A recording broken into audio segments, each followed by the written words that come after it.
होगा। मेरे अजीज दोस्तों और बुजुर्गों, मैं आपका शुक्रिया अदा करता हूं और मैं शुरुआत में इस बात का जिक्र करना चाहता हूं कि कल हमारा भाषण हुआ था। अल्हम्दुलिल्लाह, अल्लाह के करम से नबी करीम सल्लल्लाहु अलैहि वसल्लम के सदक़े तुफ़ैल में, अहले बैत के सदक़े तुफ़ैल में हमको बोलने का मौका मिला। मेरे ख्याल से मैं आधा घंटा या 35 मिनट कुछ बोला होगा। उसमें से एक चीज को हमारे चाहने वाले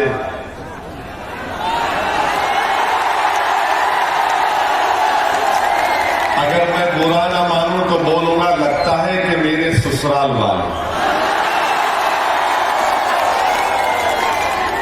इस पर तो फतवा नहीं ले सकते आप, आपको रिश्तेदार बना लिया हो। सारी खुदाई एक तरफ, सारी खुदाई एक तरफ, उसके बाद नहीं बोलूंगा वरना बोलेंगे ये भी हमको बोल दिए। तो मैं ये बताना चाहूंगा हमारे दोस्तों को कि मैं उन लोगों के खिलाफ बोला और आज भी बोलूंगा।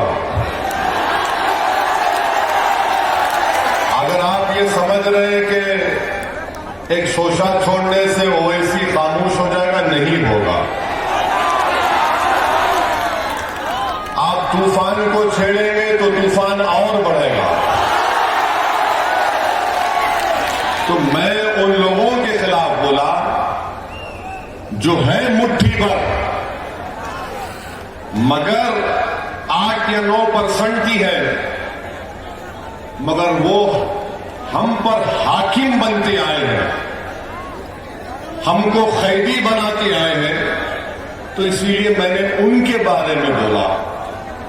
अब जहां तक रहा सवाल मौजिज़ उलमाए कराम का, ये भी रिकॉर्ड कर लो मेरे ससुराल वाले।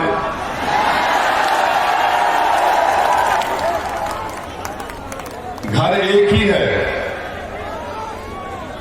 ये भी रिकॉर्ड कर लो कि जहां तक उलमाए कराम का मामला है, मेरा अकीदा है, अबू दाऊद शरीफ की हदीस है, हमारे महाराष्ट्र के जनरल सेक्रेटरी मौलाना अशरफी बैठे हैं, जामिअतुल अशरफिया के यहीं से पढ़े लिखे हैं। अबू दाऊद की हदीस है कि उलेमा अंबिया के वारिसीन है, उलेमा अंबिया के वारिसीन है। ये मेरा अकीदा है और शायद इनको नहीं मालूम, इनके इल्म में इजाफा कर देता हूं ये 8-9% लोगों के बारे में कि फिक्र की किताब है हिदाया, सही कह रहा हूं, दोनों आलिम हैं। फिक्र की किताब है हिदाया, हिदाया के जिल्द अव्वल पर एक हदीस शरीफ लिखी गई कि रसूल करीम सल्लल्लाहु अलैहि वसल्लम ने इरशाद फरमाया कि जो इल्म से जिंदा होता वो कभी नहीं मरता। सही है, मैं तो जाहिल हूं, I am a thumbs up. ये बड़े अक्लमंद है, ये बहुत होशियार है, चालाक है। तो फिक्र की किताब हिदाया में लिखा गया कि जो इल्म से जिंदा होता वो कभी नहीं मरता। तो इसीलिए इमाम आजम अबू हनीफा नहीं है मगर जिंदा है, इमाम शाफई रहमतुल्लाह अलैह नहीं है, जिंदा है, इमाम अहमद बिन हंबल नहीं है मगर जिंदा है, इमाम मालिक नहीं है मगर जिंदा है, हाफिज मिल्लत नहीं है मगर जिंदा है। क्यों जिंदा है? अपने इल्म की वजह से। और असदुद्दीन ओवैसी इन तमाम उलेमाओं के, इन तमाम आइम्मा के पैरों की धूल या खाक भी नहीं है। मैं फिर से कह रहा हूं कि कि मैं अगर मुझे उलमाए किराम से मिलता हूं, मुलाकात करता हूं, तो मैं अपना सर अपनी नजरों को झुका कर रहता हूं, क्योंकि ये हदीस है अबू दाऊद शरीफ की। तो मैं लोगों को ये बता रहा हूं कि प्यारे ससुराली रिश्तेदार, एहतियात करो। तुमको असदुद्दीन ओवैसी जैसे आदमी की जबान से मुकाबला करने वाला नहीं मिला होगा, रुक जाओ। और अगर और भी कुछ बोलना है तो फिर कल भी जलसा, फिर जवाब दूंगा मैं, और फिर 5 तारीख को भी आऊंगा मैं,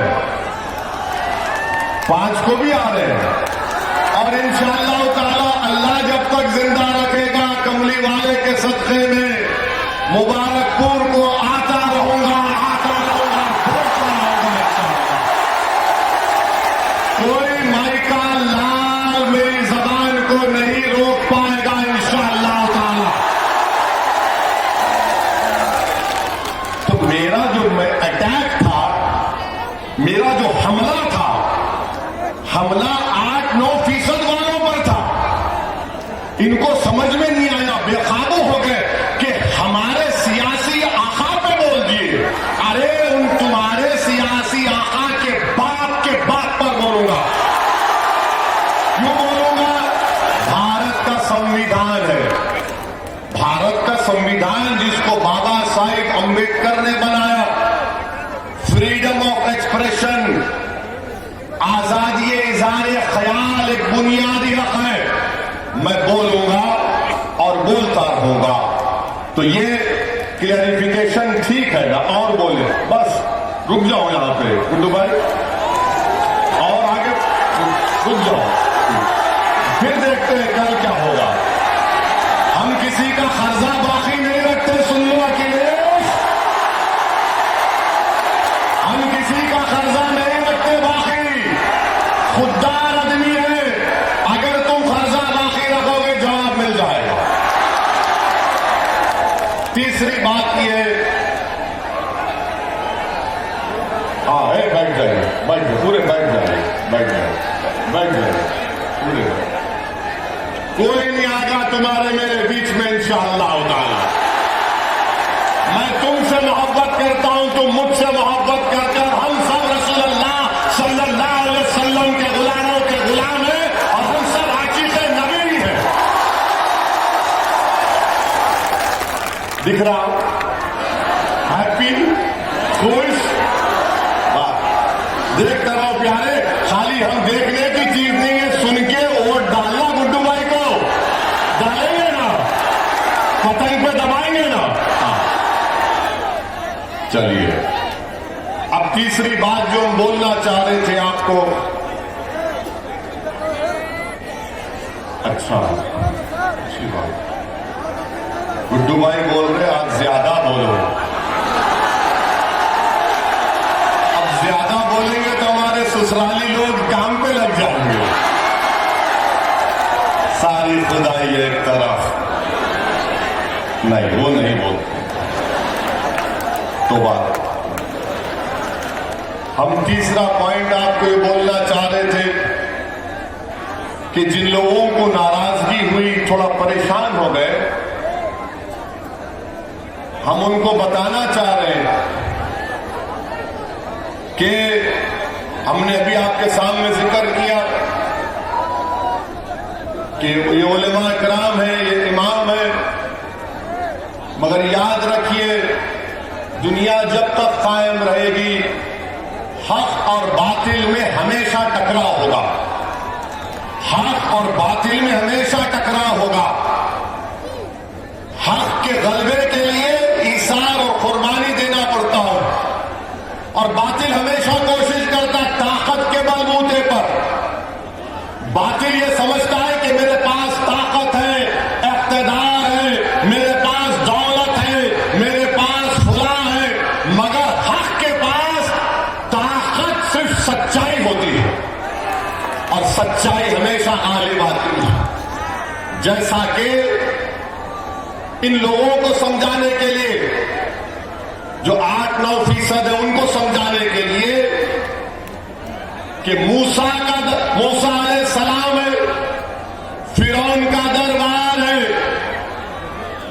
फिरौन का दरबार है, मूसा है, फिरौन के दरबार में जादूगर जादू करता है, जादूगर जादू करता है। तो मूसा अलैहिस्सलाम ने अपना आसा फेंका तो जादूगरों का जादू खत्म हो गया।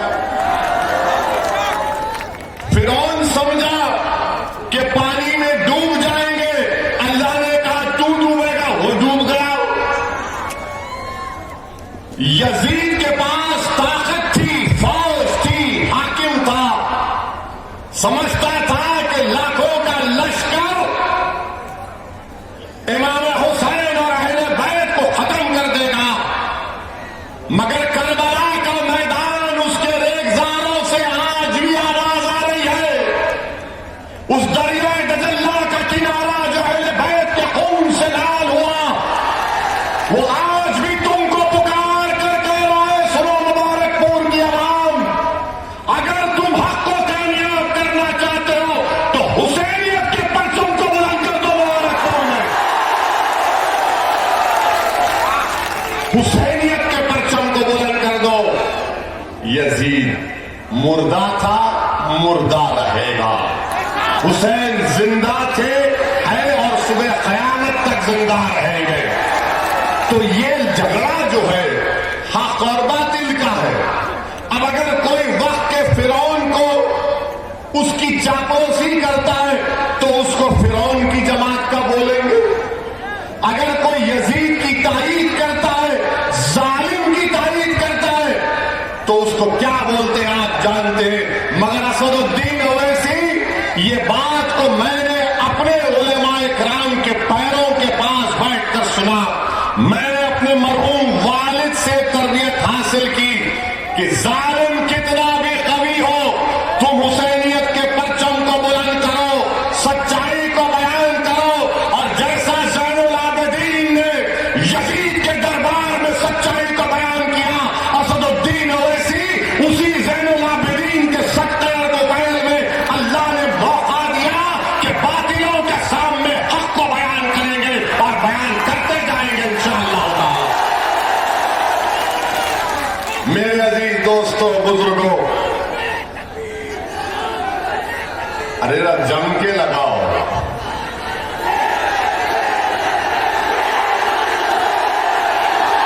सुनिए, एक बात याद रखिए, ये आपकी मोहब्बत है, ये आपकी मोहब्बत है, मैं उसको सलाम करता हूं। मगर शेर कौन है मालूम आपको? शेर कौन है मालूम आपको? शेर अली है, अली आएगा शेर। असदुल्लाह है वो, असदुद्दीन ओवैसी तो उनके पैरों की धूल भी नहीं। मेरे अजीज दोस्तों और बुजुर्गों, इसीलिए हम आपसे अपील कर रहे हैं कि आप मुत्तहिद हो जाइए। मुत्तहिद होकर अपने वोट का इस्तेमाल मजलिस-ए इत्तेहादुल मुस्लिमीन की कामयाबी के लिए करिए। और आपके सामने बहुत से लोग आएंगे, बहुत सी बातें करेंगे, मगर उनके बारे में भी हम खुलासा कर देते हैं। हमारी पांचवी बात यह है कि मैं हमारे बुनकर भाइयों को सलाम करता हूं। मैं उनको ये बात बताने आया हूं कि असदुद्दीन ओवैसी सरजमीन दखन से जरूर आता है, मगर मैं कोई नवाब या आला खानदान से नहीं आता हूं। मेरे बुजुर्ग भी, मेरे अजदाद भी वकालत करते थे, मेहनत किए, जुस्तजू किए, तो मैं उसी परिवार से आता हूं। मैं हमारे बुनकर भाइयों को सलाम करता हूं। ये वो काम कर रहे हैं जो हजरत आदम अलैहिस्सलाम करते थे, ये वो काम कर रहे हैं। वो हमको कपड़ा पहनाते हैं। और ये वो बरादरी है जो 8 महीने मंदी का शिकार रहती है और 4 महीने काम करके अपना पूरा साल भर का इंतजाम कर लेते हैं। मैं आपको सलाम करता हूं। ये वो अंसारी लोग हैं जो हर खैर के काम में, हक के काम में आगे बढ़ते हैं। और मैं हमारे अंसारी भाइयों को पैगाम और ये बताना चाहता हूं कि जैसा कि हमारे गुड्डू जमाली साहब ने कहा कि आप अकेले नहीं हैं, गुड्डू जमाली आपके साथ था, है और रहेगा। आपके वोट से इंशाअल्लाह, दुआओं से, आशीर्वाद से विधायक बनेगा। गुड्डू जमाली भी रहेगा और साथ में दीवाना भी आपके साथ रहेगा इंशाअल्लाह। और मैं हमारे बुनकर भाइयों को बता रहा हूं कि महाराष्ट्र मालेगांव में हमारे विधायक मुफ्ती इस्माइल वो खुद अंसारी है।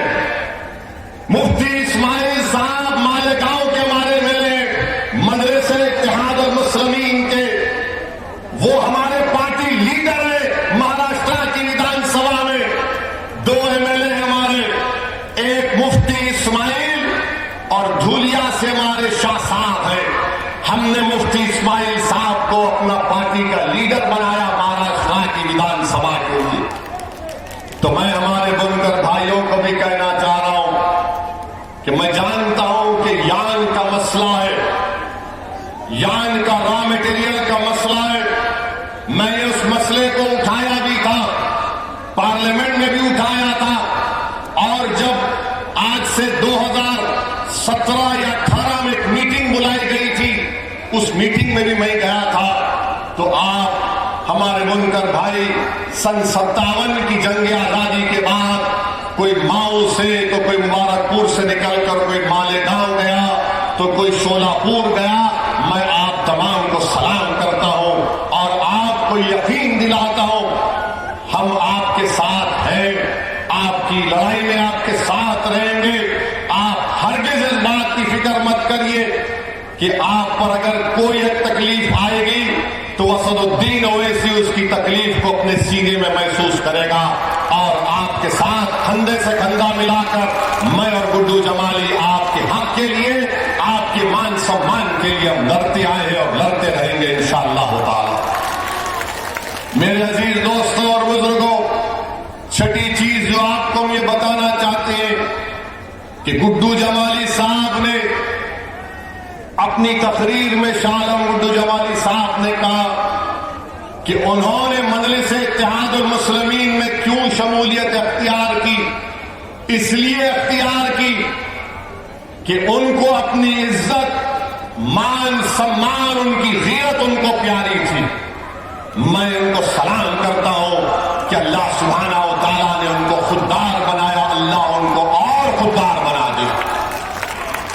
मगर मेरे अजीज दोस्तों और बुजुर्गों, तकलीफ भी होती है, बहुत तकलीफ होती है कि जब एक शख्स जिसको समाजवादी पार्टी ने दावत दी, पीछे पड़ गए, आओ आओ हमारे पास। एक बात आप मेरे सवाल का जवाब दे दीजिए, अगर मैं कल आपके घर पे आ जाऊं, आपकी चौखट पर आ जाऊं और आपसे कहूं कि मैं आपसे हाथ फैलाकर अपील कर रहा हूं कि आप गुड्डू जमाली को वोट दे दोगे, तो अगर आप अपने घर में मुझे बुलाकर बिठाकर पानी पिलाते और कहते हैं कि जाओ ओवैसी, हम तुमको वादा करते हैं कि हम तुमको वोट देंगे। जब गुड्डू जमाली को अखिलेश ने घर पर बुलाया, आपने घर पर बुलाकर झूठ बोला, घर पर बुलाकर झूठ बोला और झूठ बोलकर धोखा दे दिया। ये समाजवादी पार्टी के नेता अखिलेश यादव का किरदार है कि घर को बुलाकर, अपने घर को बुलाकर, गुड्डू भाई आजमगढ़ में कहां से लड़ना है लड़ो। गुड्डू भाई ने कहा कि हम मुबारकपुर के विधायक हैं, उनको आश्वासन दिया, तयक़ुन दिया और उसके बाद लॉलीपॉप पे लॉलीपॉप, लॉलीपॉप पे लॉलीपॉप देता है। अब जो समाजवादी में रुक गए हैं, चूसो लॉलीपॉप, चूसो, मारो सीटी गाजर की पूंजी की। सत्ता में नहीं आने वाले, याद रखो, हमारी बात को लिख के रख लो। गुड्डू जमाली साहब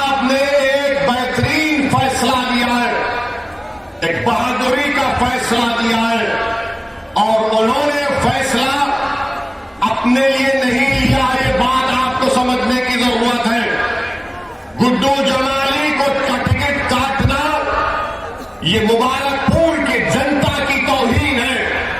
गुड्डू जमाली को अखिलेश अपने घर में बुलाकर वादा करके धोखा देता है। ये धोखा गुड्डू जमाली का इंफरादी नहीं है, बल्कि पूरे मुबारकपुर की जनता को धोखा दिया समाजवादी के नेता अखिलेश यादव ने।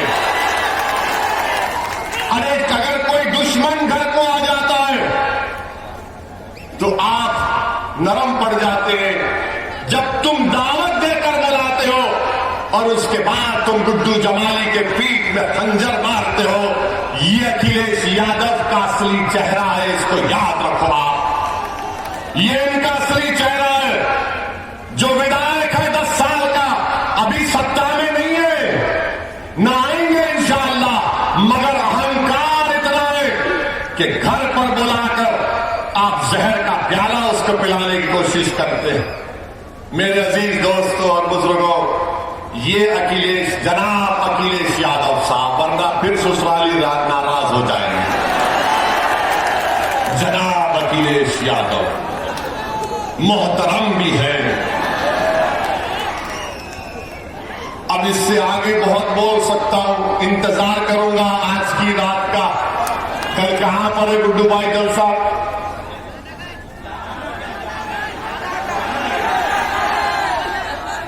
कल जहानागंज में है। आएंगे ना आप? कितने आएंगे? हाथ उठाइए। वहां पर पूरे जहां की बात होगी इंशाअल्लाह। मेरे अजीज दोस्तों और बुजुर्गों, ये इनका असली चेहरा समाजवादी पार्टी के नेता का। अब 7वीं बात हमारी सुन लो आप, कि यहां से मुलायम सिंह यादव साहब भी एमपी थे, अखिलेश यादव भी अभी एमपी है। मैं भी हैदराबाद से 4थी मर्तबा का एमपी हूं। मैंने अपने क्षेत्र में एक मिसाल दे रहा हूं आपको। एक विधानसभा, उसका नाम कारवान है। कारवान विधानसभा में मैंने अपने एमपी लैब के पैसों से 10 करोड़ की बच्चियों के लिए एक डिग्री और इंटर कॉलेज की बिल्डिंग बनाई मैंने, जिसमें हमारी बेटियां हिजाब भी पहनती, नहीं भी पहनती। एक आलीशान बिल्डिंग मैंने बनाई। मैं अखिलेश यादव से समाजों ने अपने एमपी लैब के पैसे कैसे इस्तेमाल किए आजमगढ़ में, बताओ मेरे को। कहां इस्तेमाल हुए बताओ उनको, कहां इस्तेमाल किए बताओ आप। अब आपको और एक मिसाल दे रहे। अब ये हमने सुना कि गुड्डू भाई के बारे में बोल रहे कि अगर ये एक जीत जाएंगे तो क्या होगा, एक जीत जाएंगे तो क्या होगा। किसने कहा तुमसे एक जीत रहे? हमारे तो बहुत जीत रहे हैं और तुम्हारे तो बहुत हारेंगे इंशाअल्लाह। हम तो बहुत जीतने वाले हैं। अब ये सफर कामयाबी का शुरू हुआ है अखिलेश यादव साहब। ये सिर्फ 22 के विधानसभा पे खत्म नहीं होगा, 24 भी आएगा, 27 भी आएगा, 29 भी आएगा। जब तक ओवैसी जवान रहेगा मैं आता रहूंगा और ओवैसी बुढ़ा कभी नहीं होगा इंशाअल्लाह। I am young, I will always be young. दाढ़ी व्हाइट है, दाढ़ी व्हाइट पे गलत फैसला नहीं कर लेना। ये धूप में हो गई। मेरी अम्मा ऐसी बोलती कि मेरा बेटा कितना अच्छा है। अम्मा बोलती धूप में फिर के इसकी दाढ़ी व्हाइट हो गई। तो हम ये बता रहे थे आपको कि एक काम बता दो आप हमने जो हैदराबाद में किया देख लो आप। इंटरनेट पे जाइए, हजरत गूगल पर जाकर लिखिए हैदराबाद पार्लियामेंट कॉन्स्टिट्यूंसी, मालूम हो जाएगा, पूरा शिजरा निकलता उसमें। हाँ बोलेंगे, अभी आएंगे पूरा बोलेंगे, आप फिक्र मत करिए गुड्डू भाई, आपको जिताएंगी जनता और अल्लाह जिताएगा इंशाअल्लाह। हमने ये काम किया। एक विधानसभा की बात कर रहे हैं आपको, वही विधानसभा में हमारे, वही प्रदेश में हमारे सिर्फ 7 विधायक हैं। कितने? 7। हम कभी मंत्री नहीं बने, ना कभी बनेंगे तेलंगाना में। वहां पर हमने, वहां की सरकार, हमारे मुख्यमंत्री चंद्रशेखर राव साहब अच्छा आदमी है, अच्छा आदमी है, अखिलेश की तरह बेवफा नहीं है। उनके साथ हम बैठे, कब बैठे? 2015 में मैं और हमारे भाई अकबर बैठे और चंद्रशेखर राव साहब से कहा कि आप अल्पसंख्यक समाज मुसलमानों के लिए क्या कर सकते हैं? तो चंद्रशेखर राव साहब ने कहा कि बोलो सर भाई क्या करना? हमने कहा सर, जैसा दलित समाज के लिए और ओबीसी समाज के लिए, पिछड़ा समाज के लिए आपने स्कूल कायम किए, वैसे ही स्कूल आप अल्पसंख्यक समाज मुसलमानों के लिए कायम किए। आपको जानकर खुशी होगी कि 7 में कोई मंत्री नहीं है। हमारी मजलिस-ए-इत्तेहादुल मुस्लिमीन की मुतालबे पर तेलंगाना के मुख्यमंत्री ने तेलंगाना में अल्पसंख्यक समाज के लिए स्कूल खोले, रेजिडेंशियल स्कूल, 6 क्लास से 12th क्लास तक बच्चियों के लिए और बच्चों के लिए, जिसमें पढ़ाई फ्री, रहना फ्री, खाना फ्री, और उस स्कूल में एडमिशन के लिए एंट्रेंस एग्जाम लिखना पड़ता। अब आपको बता रहे आपकी ताकत क्या होती है, आपके विधायक की। सब लोग बोलते सत्ता आएगी, क्या तुम मुख्यमंत्री बनोगे, क्या तुम मंत्री बनोगे? अरे सबको बाजू रखो। 7 विधायक हैं। आज तेलंगाना में पिछले 6 साल से 60,000 मुसलमान बच्चे और बच्चियां गवर्नमेंट के पैसों पर फ्री में तालीम हासिल कर रहे हैं। फ्री में 1,000 2,000 नहीं, 60,000 30,000 हमारी बेटियां, 30,000 हमारे बेटे जो गरीब परिवार के, जिनके माँ बाप, जिनका वालिद ठेला बंडी पर कारोबार करता, जो जरी का काम करता, जो टेलर है, जो रंगरेज है, जो फुटपाथ पर कारोबार करता, उनकी औलाद फ्री में तेलंगाना में 60,000 बच्चे और बच्चियां फ्री में पढ़ रही हैं। हमको अगर मंत्री बनना होता तो बहुत पहले बन जाते। हमको मंत्री बनने का कभी शौक था ना है, ना कभी रहेगा। हमारी जिंदगी का मकसद ये कि जो हमको वोट डालता है, धूप में खड़े होकर जो लाखों की तादाद में हमारे भड़काऊ भाषण को सुनने के लिए आते हैं, हम उनके लिए क्या कर सकते हैं? अगर जरूरत पड़ी तो हम अपनी जान तो भी तुम पर फिदा कर देंगे। याद रखो हमारे पास 60,000 बच्चे और बच्चियां पढ़ रहे तेलंगाना में। बताओ अखिलेश यादव, तुम मुख्यमंत्री थे, आपके वालिद मुख्यमंत्री थे, एक 10 स्कूल तो बताओ जो तुमने अल्पसंख्यक समाज के लिए खोले। बताओ तुम। और हम हमारे ससुराल के लोगों से भी पूछ रहे, तुम भी बताओ, तुम भी बताओ। सिर्फ 7 एमएलए 60,000 बच्चे और बच्चियां पढ़ रहे। कभी हैदराबाद आइए, हमारे मेहमान रहिए, हम आपको लेके जाएंगे स्कूलों को, आप खुद देख लीजिए।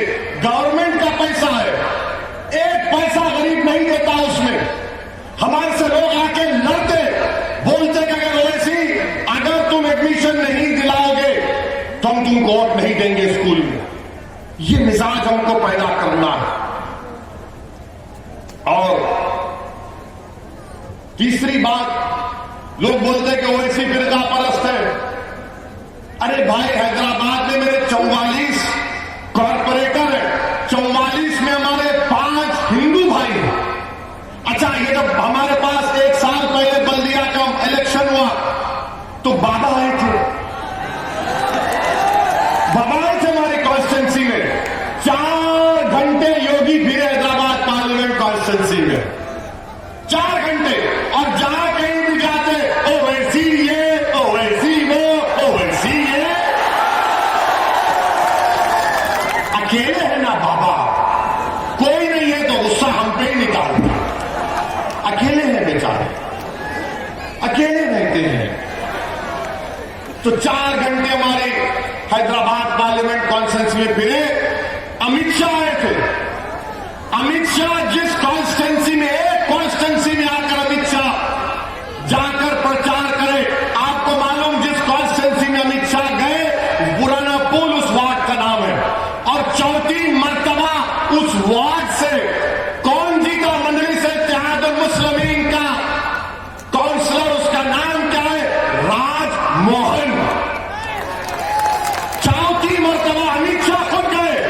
तो वहां के हमारे पिछड़ा समाज के लोग, हमारे आलाजात के हिंदू भाई, बंगाली हिंदू, अग्रवाल समाज के लोग बोले कि यहां पर मोदी भी आ जाए, योगी भी आ जाए, अमित शाह भी आ जाए, हम वोट तो देंगे, ओवैसी को वोट देंगे। क्योंकि हमने काम किया, राजभवन ने काम किया। और वो ऐसा इलाका है जहां पर फसाद होता था, पहले गड़बड़ होती थी।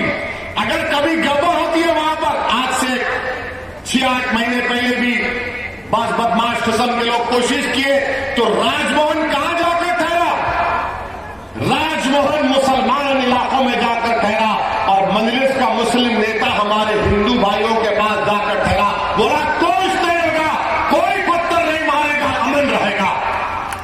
ये काम मजलिस हैदराबाद में किया। अरे क्या मामूली बात है 44 कॉर्पोरेटर जीतना हैदराबाद में? कि योगी आए, अमित शाह आए, बीजेपी के जितने बड़े बड़े लीडर थे प्लेन से देख रहे थे, हैदराबाद को कूद जा रहे। हम बोले कूदो, और कितने कूदते कूदो, सब कूद लिए, मगर हम सबको नचाकर वापिस भिजा दिए। तो यही काम आपको करना है। मुबारकपुर में बहुत कूद रहे हैं, ये कूद रहा, वो कूद रहा, यहां से कूद रहा, ये दीवार फलांग लगा रहा, वो दीवार फलांग लगा रहा। तो कूदने वालों का साथ मत दो। एक मर्द मुजाहिद जो आपके लिए लड़ रहा है, उसका नाम गुड्डू जमाली, उसको कामयाब करेंगे आप इंशाअल्लाह ताला। अच्छा, फिर अकबरुद्दीन के ऊपर बोलते। अकबरुद्दीन ओवैसी ने अपनी विधानसभा में 2 मंदिरों के लिए चीफ मिनिस्टर के पास बैठकर 20 करोड़ रुपए मंजूर कराए मंदिर में कम्युनिटी हॉल बनाने के लिए। 20 करोड़ रुपए। अब बोलो कौन ध्रुवीकरण कर रहा है, कौन तुष्टीकरण कर रहा है? क्या मामूली बात है? क्या असदुद्दीन ओवैसी हैदराबाद के सिर्फ मुसलमानों की ओर से जीतता है? नहीं, असदुद्दीन ओवैसी हैदराबाद के हर उस नागरिक का वोट लेता है जो भारत का है, जो संविधान पर, भाईचारगी पर, भारत की खूबसूरती पर यकीन कर रखता है। और यकीनन मैं मुसलमान हूं, मगर क्या मैं किसी का काम नहीं करूंगा? बिल्कुल करूंगा, करता आया हूं। हम काम करके दिल जीतते। मेरे अजीज दोस्तों, बुजुर्गों, तो ये कूदने वालों की बात का यकीन मत करिए। ये खाली कूदते हैं बंदरों की तरह, एक डाली से यहां कभी इधर कभी उधर, वो छोड़, इससे नहीं होने वाला है। और फिर हमारे पास अब बोलते मजलिस हिंदुओं के खिलाफ है। बताओ, मेरा एक बयान बताओ कि जिसमें मैंने अपने हिंदू भाइयों के खिलाफ की बात कही है। एक बयान बताओ। इनको लगता है चेहरे पे दाढ़ी है, सर पे टोपी है, तो मौलाना मुल्ला है, इसको हम घेर लेंगे। अरे बाबू, तुम्हारे जैसे 100 भी आए तो नहीं घेर सकते मुझे। और औरंगाबाद सुनिए, थक तो नहीं गए ना?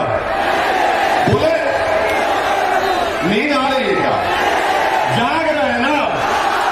हाँ, जागते रहना है 7 तारीख तक। 7 तारीख तक जागते रहना, वरना हमारे ससुराल वाले आएंगे, आकर बोलेंगे ए भाई ये जज्बाती भाषण तो बहुत देता है, मगर बीजेपी, बाबा, मोदी, घोष, इसका क्या होगा? इसका भी हल है हमारे पास, इसका हल है हमारे पास। आपको एक ऐसे विधायक की जरूरत है जो आपकी आवाज को उत्तर प्रदेश की विधानसभा में पहुंचाएगा। हम आपको बता रहे थे औरंगाबाद में इम्तियाज जलील मजलिस इत्तेहादुल मुस्लिमीन के विधायक ने 21 साल के भाजपा और शिवसेना के सांसद को हराया। क्या कांग्रेस ने हराया? क्या समाजवादी पार्टी ने हराया महाराष्ट्र की? क्या राष्ट्रवादी कांग्रेस ने हराया? औरंगाबाद की जनता ने, मैं औरंगाबाद की जनता को बाबुल इल्म ग्राउंड आजमगढ़ मुबारकपुर से अपना सलाम पेश करता हूं कि तमाम दलितों ने, तमाम हमारे हिंदू भाइयों ने, मुसलमानों ने मिलकर कहा कि शिवसेना बीजेपी नहीं अब के इम्तियाज जलील को कामयाब करेंगे और इम्तियाज जलील एमपी बन गया। आप देखिए ये काम मजलिस ने किया, मगर हम पर ही इल्जाम। और फिर तीसरी बात ये कि बोलते मजलिस ने क्या किया। मेरे अजीज दोस्तों और बुजुर्गों, मजलिस इत्तेहादुल मुस्लिमीन ने 1984 में 40-45 साल पहले एक मेडिकल कॉलेज खोला अल्पसंख्यक समाज के लिए, जो बाबा साहेब अंबेडकर का संविधान में आर्टिकल 30 है। 30 का हवाला देकर हमारे पास जब 5 एमएलए थे, 5 एमएलए थे, एनटी रामाराव को हटाया गया, भास्कर राव सीएम बने, आकर हमारे मरीम वालिद से कहा कि सलाउद्दीन ओवैसी साथ दो, तुम जो चाहे मैं करूंगा। मैं उस गुफ्तगू में छोटा सा था, बैठा हुआ था। नागेल्ला भास्कर राव ने कहा ओवैसी क्या चाहिए? तो मेरे वालिद मरहूम ने कहा कि भास्कर राव मुझे कागज का टुकड़ा चाहिए। वो बोला ताज्जुब क्या? बोले क्या? उसने कहा तुम गवर्नमेंट का परमिशन दे दो मुझे कि मैं अल्पसंख्यक समाज के लिए, उनके तालीम में उनको उठाने के लिए उनको डॉक्टर इंजीनियर बनाना चाहता हूं। 84 में हमने एक पैसा नहीं लिया, एक कागज का टुकड़ा गवर्नमेंट का परमिशन खोला। हर साल 150 मुसलमान बच्चे बच्चियां डॉक्टर बनकर निकलती हैं। आप सोच लो 84 से। और अखिलेश यादव, हमारी बात का यकीन नहीं आया, तुम अपने पिताजी मुलायम सिंह यादव से पूछना, वो भी आए थे हमारे अस्पताल को देखने के लिए। देखकर ताज्जुब किए और बोला कि सलाउद्दीन ओवैसी ने तो ताजमहल बना दिया। इतना बड़ा अस्पताल है, 500 बेड का। तुम्हारे वालिद मरहूम ने कहा वो ताजमहल किसी बनाने वाले ने एक शख्स की मोहब्बत में बनाया, मैंने अपने गरीब जनता की मोहब्बत में इस ताजमहल को बनाया हूं, जो मेरे मरने के बाद भी गरीबों की खिदमत करता रहेगा। ये जज्बा है हमारा, ये जज्बा है हमारा। MBA college, MCA college, school of pharmacy, architecture, ये सब किसके? मेरे जाति नहीं है। मेरे मरने के बाद मेरी औलाद में नहीं बचेगा। ये कौम का है, आपका है, आप इसके मालिक रहेंगे। क्योंकि आपने धूप में, सर्दी में भूखे रहकर आपने वोट डालकर हमको कामयाब किया, तो ये अहसास है जो आपने हमको ताकत दी, हमने कायम किए, आपको फायदा पहुंचेगा।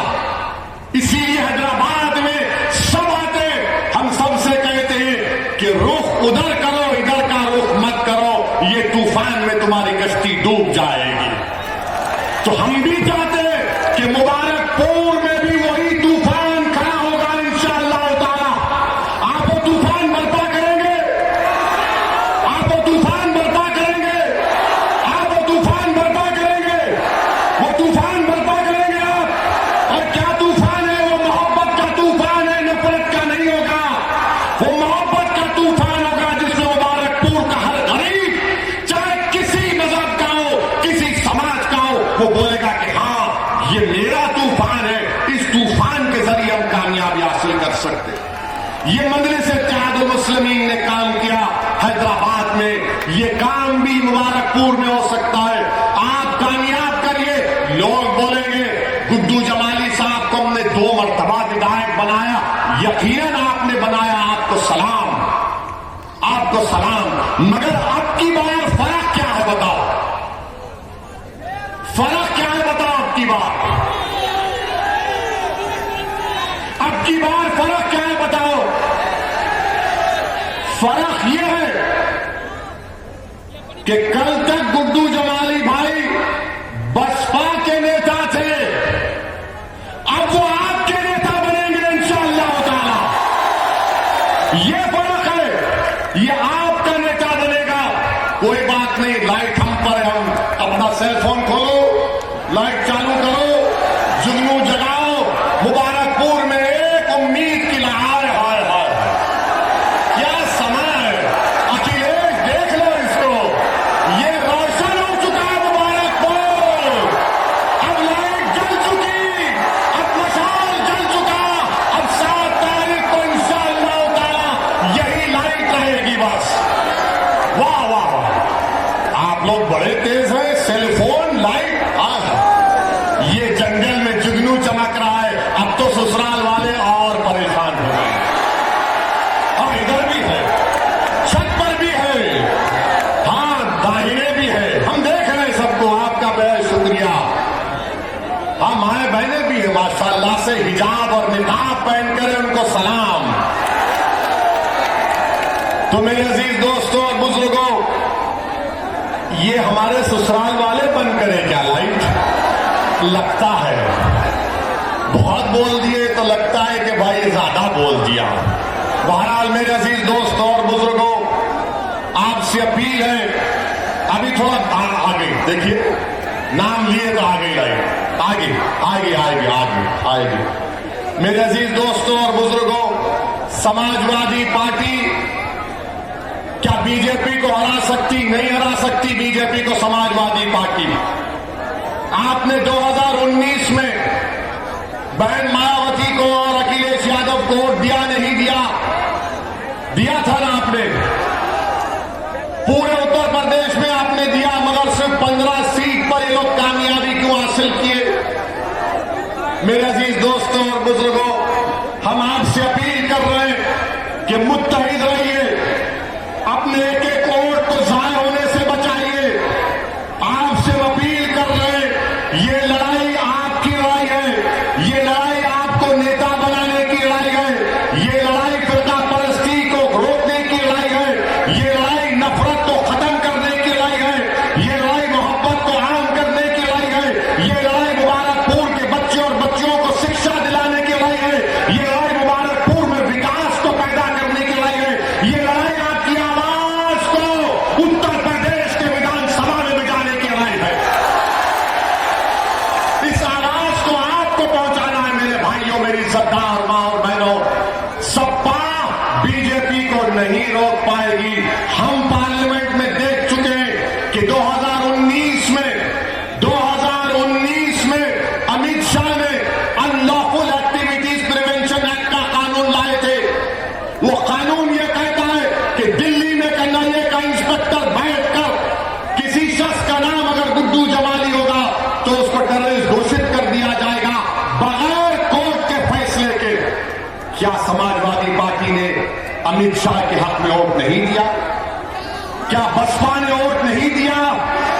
क्या कांग्रेस ने वोट नहीं दिया? तो जो अमित शाह का हाथ पकड़ लिया, जो अमित शाह से बगलगीर हो गए, हम पर उंगली उतारे, तुम तो बीजेपी का साथ दिए पार्लियामेंट में, बताओ वो कैसे आपके वोट के हकदार हो सकते हैं? सुनो ससुराल वालों, ये भी रिकॉर्ड करके सुनाना तुम्हारे भैया को। अभी तो शुरू करे हैं। यूएपीए का कानून बना तो समाजवादी, कांग्रेस और बसपा की ताईद से बना, और उसी कानून के तहत कई नौजवान बच्चे, आदिवासी, दलित जेल में अपनी जवानी को बर्बाद कर रहे हैं। 3-3 साल से जेल में। मेरे अजीज दोस्तों, बुजुर्गों, समाजवादी पार्टी का मतलब क्या है कि हाथ हमको सत्ता दे दो, हमारे कैदी बनकर रहो, दरी बिछाओ, भैया तुझ पे जवानी कुर्बान के नारे लगाओ, जब चुनाव आएगा तो हम तुमको हड्डियां फेंकेंगे, तुम वो लेकर खुश हो जाना। मैं अब इस चीज को बर्दाश्त नहीं कर सकता। हम बराबरी चाहते, हम बराबरी